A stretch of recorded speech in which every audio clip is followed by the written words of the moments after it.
Scott Bland is editor of Politico's Campaign Pro. He joins me now. So President Trump has promised Republican leaders he'll help. He's going to try and leverage some of his support there. But how big of a stick do you think he needs to wield here? I mean, is this a stick and carrots approach? Does he have any carrots? Where does this go?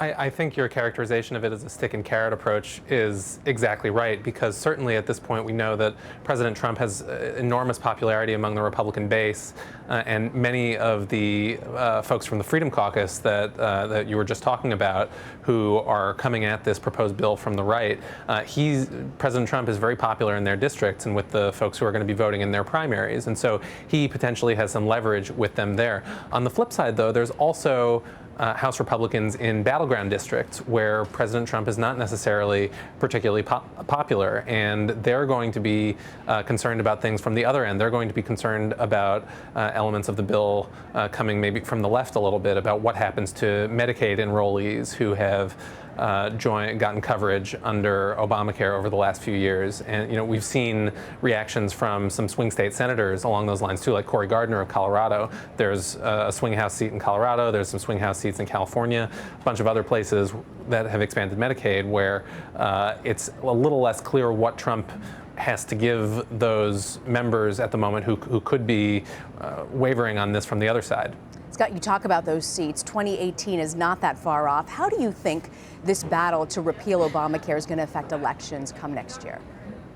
I think it's probably way too early to say exactly how it's going to affect the elections, but I think it's pretty clear that it's going to affect them in some way. And you can see that with the massive millions of dollars that nonprofits affiliated with House and Senate Republican leadership are already pouring into advertising in some key battleground districts and states for 2018, pushing Obamacare repeal, kind of trying to remind their House members and senators that this is a promise that they've campaigned on in the past, that their conservative constituents are going to hold them to, and that hopefully the median voter won't find unpopular by the time they get done with it before the next elections. And what happens if the White House can't get these conservatives on board, Scott?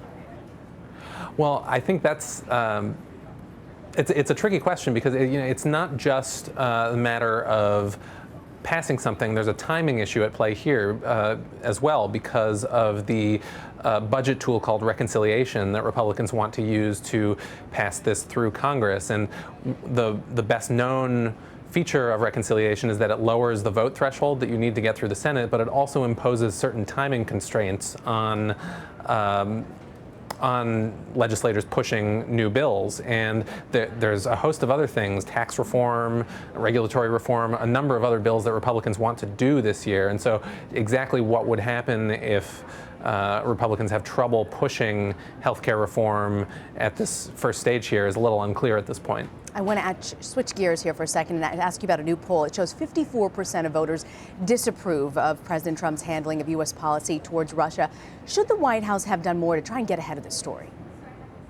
Well, I think the horse is out of the barn a little bit on that one, for sure. I think the real issue here potentially for the Trump White House, well, there are two real issues. There's the prospect of investigation, of course, but there's also the fact that the amount of time and energy and effort that people get sucked into on Capitol Hill talking about Russia, investigating possible connections between President Trump's campaign and Russian operatives or associates, it saps political capital that the Republican Party needs to push these major pieces of legislation that we've been talking about. And again, we're operating on a fixed time scale here, and so they can't afford too many distractions along those lines.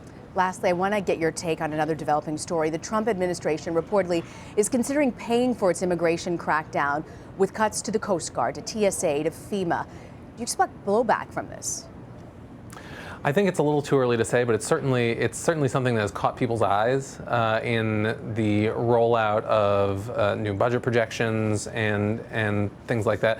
It turns out that in order to, unless you want to blow open the deficit, in order to increase spending in certain areas, you have to cut it in others. And that's, I think, something every new presidential administration grapples with, is just where to find the money for all the promises they've made on the campaign trail. And so I expect that President Trump and his OMB director and members of his administration are going to be spending a lot of time sorting through that one. Yeah, it's one of probably the hardest things is finding the money to make it work. Scott Bland from Politico, thank you, sir, for joining us. Thank you very much.